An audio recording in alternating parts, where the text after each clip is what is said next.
నమస్తే. ఈనాడు దినపత్రికల్లోని ముఖ్యాంశాలు. ముందుగా హెడ్లైన్స్ చూసుకున్నట్లయితే, కాళేశ్వరం విఫలమైనట్లే, థర్డ్ పార్టీతో పాటు జ్యుడిషియల్ విచారణ చేయిస్తాం. రెండో రోజు అదే జోరు. నేరాలు పెరిగాయి, గతేడాది కన్నా 8.97% ఎక్కువ. కాళేశ్వరం ఖర్చు 93,000 కోట్లయితే 1,00,000 కోట్ల అవినీతి ఎక్కడిది? దివ్యాంగ సిబ్బందికి పదోన్నతుల్లో రిజర్వేషన్లు. కాళేశ్వరం విఫలమైనట్లే, థర్డ్ పార్టీతో పాటు జ్యుడిషియల్ విచారణ చేయిస్తాం. వాస్తవాలను ప్రజల ముందు ఉంచేందుకే పర్యటన. ప్రాణహిత చర్యలను చేపట్టి తీరుతాం. గత ప్రభుత్వం ప్రజాధనాన్ని దుర్వినియోగం చేసింది. ప్రాజెక్టు సందర్శన సందర్భంగా మంత్రుల మండిపాటు. మేడిగడ్డ బ్యారేజీపై కుంగిన ప్రాంతం వద్ద మంత్రులు పొన్నం, పొంగులేటి, కోమటిరెడ్డి ఉత్తమ్, ఎమ్మెల్సీ జీవన్ రెడ్డి, ఎమ్మెల్యే వివేక్. మేడిగడ్డలో 3 పియర్స్ను కూల్చివేస్తాం. డైమండ్ కటింగ్ విధానంలో తొలగించే అవకాశం. అన్నారంలో లీకేజీకి ప్రైవేట్ ఏజెన్సీతో గ్రౌటింగ్. ప్రాణహిత చెవెళ్ల డిజైన్లో నీటి లభ్యత లేకనే మార్పులు. పీపీటీ ద్వారా వివరించిన engineer in chief Muralidhar. Peddapalli జిల్లా పెద్దపల్లి మండలం ములాసాల గ్రామసభలో దరఖాస్తులు సమర్పించేందుకు బారులు తీరిన గ్రామస్తులు. రెండో రోజు అదే జోరు. ప్రజాపాలనకు 8 లక్షల దరఖాస్తులు. పత్రాలు సరిపడా లేక తప్పని వ్యయ ప్రయాసాలు. నేరాలు పెరిగాయి, గతేడాది కన్నా 8.97% ఎక్కువ. 17% అధికమైన సైబర్ మోసాలు. 2023 వార్షిక సమీక్షలో డీజీపీ రవిగుప్తా వెల్లడి. వార్షిక నేర సమీక్ష నివేదిక విడుదల చేస్తున్న డీజీపీ రవిగుప్తా. చిత్రంలో అదనపు డీజీపీలు విజయ్ కుమార్, సంజయ్ కుమార్ జైన్, శిఖా గోయల్, సందీప్ షాండిల్య, శ్రీనివాస్ రెడ్డి, మహేష్ భగవత్. కాళేశ్వరం ఖర్చు 93,000 కోట్లయితే 1,00,000 కోట్ల అవినీతి ఎక్కడిది? కాంగ్రెస్ నేతలు సమాధానం చెప్పాలి. మాజీ మంత్రి కడియం శ్రీహరి సూటి ప్రశ్న. దివ్యాంగ సిబ్బందికి పదోన్నతుల్లో రిజర్వేషన్లు. సాక్షి దినపత్రికల్లోని ముఖ్యాంశాలు. ముందుగా హెడ్లైన్ చూసుకున్నట్టయితే, వాటిని కూల్చాల్సిందే.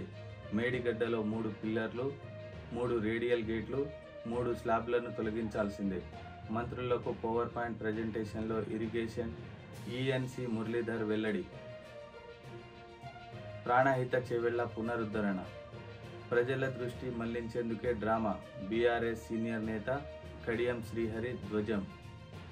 కాంగ్రెస్కు 2, బీఆర్ఎస్కు 1. వచ్చే మార్చిలో జరిగే రాజ్యసభ ఎన్నికల్లో దక్కే స్థానాలివే. 3 నుంచి లోక్సభ స్థానిక భేటీలు. సరికొత్త శిఖరాలకు. సుకన్యలో మరింత రాబడి. జార్ఖండ్లో 50 ఏళ్లకే పెన్షన్. ట్రంప్నకు మరో షాక్. ప్రపంచంలోకెల్లా సంపన్నురాలు. ఆవిష్కరణల ఏడాది. గువ్వలగుట్టకు కృష్ణా నీరు. అటెన్షన్ ఉంటే టెన్షన్ ఎందుకు? ఇప్పుడైనా సర్దుకుంటారా? కుదురుకొని సమన్వయంతో పనిచేస్తారా? డామిట్, కథ అడ్డం తిరిగింది. అస్సాంలో ఇక శాంతి పవనాలు. నేడు అయోధ్యకు మోడీ. ఈ ఏడాది భారత క్రీడాకారులు చిరస్మరణ విజయాలతో మురిపించారు. వడ్డీ రేటు 0.20% పెంపు. 3 ఏళ్ల టైం డిపాజిట్లోనూ పెరుగుదల. గిరిజనులు, దళితులకు పెన్షన్ అర్హత వయసును జార్ఖండ్ ప్రభుత్వం 60 ఏళ్ల నుంచి 50 ఏళ్లకు తగ్గించింది. మినీ రాష్ట్ర ప్రైమరీ ఎన్నికల్లో పోటీ చేయకుండా బ్యాలెట్ నుంచి ట్రంప్ పేరును తొలగిస్తున్నట్లు ఎన్నికల అధికారి ప్రకటించారు. లోరియాల్ వ్యాపార సామ్రాజ్య వారసురాలు ఫ్రాంకోయిస్ మేయర్స్ ప్రపంచంలో అత్యంత సంపన్న మహిళగా చరిత్ర సృష్టించారు. ప్రపంచవ్యాప్తంగా 2023లో జరిగిన టాప్ 10 శాస్త్ర, సాంకేతిక, పర్యావరణ పరిణామాల గురించి క్లుప్తంగా. మంత్రులకు పవర్ పాయింట్ ప్రజెంటేషన్లో ఇరిగేషన్ ఈఎన్సీ మురళీధర్ వెల్లడి. 7వ నెంబర్ బ్లాక్లోని 18, 19, 20వ నెంబర్ పియర్లు పూర్తిగా కూల్చివేయాలి. కూల్చివేతకు 3 ప్రత్యామ్నాయాల పరిశీలన. కొత్త బ్లాక్ నిర్మాణానికంటే కూల్చివేతకు అధిక సమయం పడుతుంది. బ్యారేజీ ఎందుకు కుంగిందో తెలుసుకోవడానికి త్వరలో పరీక్షలు. ప్రాణహిత చెవెళ్ల పునరుద్ధరణ. ఇరిగేషన్ శాఖ మంత్రి ఉత్తమ్ వెల్లడి. కాళేశ్వరం ప్రాజెక్టులో అవకతవకలపై జ్యుడిషియల్ విచారణ. మేడిగడ్డ బ్యారేజీని సందర్శించిన రాష్ట్ర మంత్రుల బృందం. ప్రజల దృష్టి మళ్లించేందుకే డ్రామా. బీఆర్ఎస్ సీనియర్ నేత కడియం శ్రీహరి ధ్వజం. 4వ నామినేషన్ వేస్తేనే ఎన్నిక, లేదంటే 3 ఏకగ్రీవమే. ఒక అభ్యర్థి గెలిచేందుకు 30 ఓట్లు అవసరం. 3కి 90 పోను మిగిలేది 29 ఓట్లు. ఇందులో కాంగ్రెస్వి 4, బీఆర్ఎస్వి 9. 4వ అభ్యర్థిని నిలపాలంటే మిగిలిన పార్టీల మద్దతు అనివార్యం. ఎంఐఎం బీఆర్ఎస్ వైపు వెళ్లినా కోటాకు తక్కువ పడనున్న ఓట్లు. బీజేపీ గైర్హాజరైన కోటా ఓట్ల సంఖ్య 28. ఏకగ్రీవానికే ఎక్కువ ఛాన్స్. షెడ్యూల్ విడుదల చేసిన బీఆర్ఎస్ తెలంగాణ భవన్లో 21 వరకు వరుస సమావేశాలు. హాజరు కానున్న పార్లమెంటు నియోజకవర్గంలోని ముఖ్య నేతలు. అమిత్ షా క్లాస్తోనైనా మార్పు వస్తుందా? బీజేపీ రాష్ట్ర శ్రేణుల్లో ఇప్పుడు ఇదే చర్చ. అసెంబ్లీ ఫలితాల సమీక్ష, లోక్సభ ఎన్నికల దిశానిర్దేశం సందర్భంగా షా వ్యాఖ్యలతో కలకలం. నితీష్ కుమార్ను తప్పించబోయి చిత్తైన లలన్ సింగ్. సీఎంగా తేజస్వి తనకు Rajya Sabha seat. RJD chief Lalu ప్రసాద్తో రహస్య ఒప్పందం. జేడీ ఎమ్మెల్యేల పిటాయింపునకు స్కెచ్. పదవి లాక్కొని తిరుగుబాటును మొగ్గలోనే తుంచేసిన నితీష్. దశాబ్దాలుగా వేర్పాటు వాద ఉద్యమాలతో అట్టుడిపోతున్న అసోంలో శాంతి నెలకొనే దిశగా అడుగులు పడ్డాయి. కేంద్ర రాష్ట్ర ప్రభుత్వాలపై శాంతి ఒప్పందంపై ఏర్పాటువాద సంస్థ United liberation front of Assam సంతకం చేసింది. 1,450,00,000తో నిర్మించిన అంతర్జాతీయ విమానాశ్రయంతో పాటు ఆధునీకరించిన రైల్వే స్టేషన్ను ప్రారంభించనున్న ప్రధాని. ఎయిర్పోర్టుకు మహర్షి వాల్మీకి పేరు, రైల్వే స్టేషన్కు అయోధ్యాధామ్ జంక్షన్గా నామకరణం. ఆంధ్రజ్యోతి దినపత్రికల్లోని ముఖ్యాంశాలు. ముందుగా హెడ్లైన్స్ చూసుకున్నట్లయితే, మేడిగడ్డ అవినీతి పుట్ట, బ్యారేజీని ముంచిన వారిపై న్యాయ విచారణ చేయిస్తాం మంత్రులు, మళ్లీ కట్టాల్సిందే. రెండో రోజు 8,12,862 దరఖాస్తులు. ల్యాండ్ క్రూయిజర్లు కొన్నాం, తప్పేముంది, కేసీఆర్ సొంతానికి కాదుగా కడియం శ్రీహరి. కౌలు రైతు గుర్తింపు ఎలా?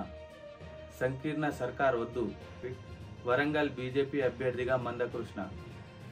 గవర్నర్ కోట ఎమ్మెల్సీలుగా కోదండరాం, అందెశ్రీ. పదోన్నతుల్లో దివ్యాంగులకు రిజర్వేషన్లు. నేడు అయోధ్యకు మోడీ. టూరిజం కార్పొరేషన్ ఎండీ సస్పెన్షన్పై ఏం తేల్చారు? ఎల్లుండి 800 కోట్లు దాటేస్తాం, సుకన్య సమృద్ధి యోజన వడ్డీ పెంపు. రోడ్లకు మరమ్మతులెప్పుడు? మంజూరైన పనుల్లో నత్తనడికే 1171 పనుల్లో 503 మాత్రమే పూర్తి. టెండర్లు దశలోనే 143 పనులు.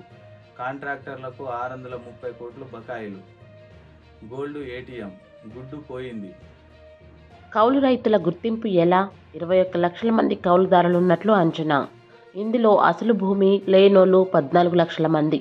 కొంత భూమి ఉండి కౌలు చేసే రైతులు 7 లక్షలు. వారిని అధికారికంగా గుర్తిస్తేనే రైతు భరోసా.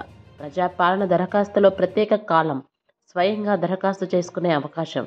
ఆ తర్వాత గ్రామ సభల్లో కౌలు రైతుల గుర్తింపు. 2024 వానాకాలం నుంచి రైతు భరోసా అమలు. ప్రజాధనంతో కట్టే డ్యాంల నాణ్యత పట్టించుకోరా? అంత ప్రమాదం జరిగినా గత సీఎం మౌనమేలా? 1000 కోట్ల మోటార్లకు 4,000 కోట్లు చెల్లించారు. బీఆర్ఎస్ ప్రభుత్వ పాపాలు, రాష్ట్ర ప్రజలకు శాపాలు. కాళేశ్వరం కంటే ప్రాణహిత చెవెళ్ల ప్రాజెక్టు ఉత్తమం. రాజకీయ లబ్ధి కోసమే మార్చి వ్యయాన్ని పెంచేశారు. అన్నారం, సుందిల్లా కూడా ప్రమాదంలో ఉన్నాయి. ప్రాణహిత చెవెళ్ల ప్రాజెక్టుని వినియోగంలోకి తెస్తాం. పాలమూరు రంగారెడ్డి జాతీయ హోదాకు పోరాడతాం. మేడిగడ్డ బ్రిడ్జికి వచ్చిన పగుళ్లు. మేడిగడ్డ 7వ బ్లాక్ కూల్చి మళ్లీ కట్టాల్సిందే. దెబ్బతిన్న 19, 20, 21 పిల్లర్లను బ్లాస్ట్ చేస్తే మిగతా గ్యారేజ్కి ప్రమాదం. డైమండ్ కట్టింగ్తో వాటిని తొలగిస్తాం. ENC Muralidhar presentation. రెండో రోజు 8,12,000 మంది ప్రజాపాలనకు వచ్చిన దరఖాస్తులు. 2 రోజుల్లోనే 15 లక్షలు. సంకీర్ణ సర్కార్ వద్దు, ఇది ప్రజలందరి ఏకాభిప్రాయం. బీజేపీకి మళ్లీ పట్టం కడతారు. 2047 నాటికి వికసిత్ భారత్. దీనికోసం గ్యాన్పై ప్రత్యేక దృష్టి. పేదలు, యువత, రైతులు, మహిళలే గ్యాన్. కొత్త వ్యక్తులకు సీఎం బాధ్యతలు. బీజేపీలో ఉన్నదే లోక్సభ సీట్ల పరంగా దక్షిణాదిలో బీజేపీనే అతిపెద్ద పార్టీ. అంతర్జాతీయ వేదికలపై భారతదేశాన్ని కీర్తిస్తున్నారు. ఇండియా టుడే ఇంటర్వ్యూలో ప్రధానమంత్రి నరేంద్ర మోదీ. వరంగల్ బీజేపీ అభ్యర్థిగా మందకృష్ణ. ఎంఆర్పీఎస్ నేతకు టికెట్పై బీజేపీ సర్వే. ఇక్కడ కాంగ్రెస్ టికెట్ రేసులో జిల్లా రిజిస్ట్రార్. నిజామాబాద్ కాంగ్రెస్ టికెట్ దిల్రాజుకు. బరిలోకి దింపేందుకు టీపీసీసీ యోచన. బీఆర్ఎస్ సీనియర్ నేతలకు బీజేపీ గాలం. లోక్సభ ఎన్నికల్లో కొత్త సమీకరణాలు. అభ్యర్థుల ఎంపికలో బీఆర్ఎస్ ఆచితూచి అడుగులు. 3 నుంచి సన్నాహక భేటీలు. గవర్నర్ కోట ఎమ్మెల్సీలుగా కోదండరాం, అందెశ్రీ. ఇద్దరి పేర్లను పరిశీలిస్తున్న రాష్ట్ర ప్రభుత్వం. సామాజిక సాహిత్య రంగంలో అవకాశం. నేడు అయోధ్యకు మోదీ. ఎయిర్పోర్ట్, రైల్వే స్టేషన్ ప్రారంభం. రామజన్మభూమిలో భారీ స్వాగత ఏర్పాట్లు. పువ్వులు పరిచిన రహదారిలో రోడ్ షో. సభా వేదిక వద్ద బంతి, చామంతులతో శ్రీరామ ఆకృతి. 1,400 మంది కళాకారులతో ప్రదర్శనలు.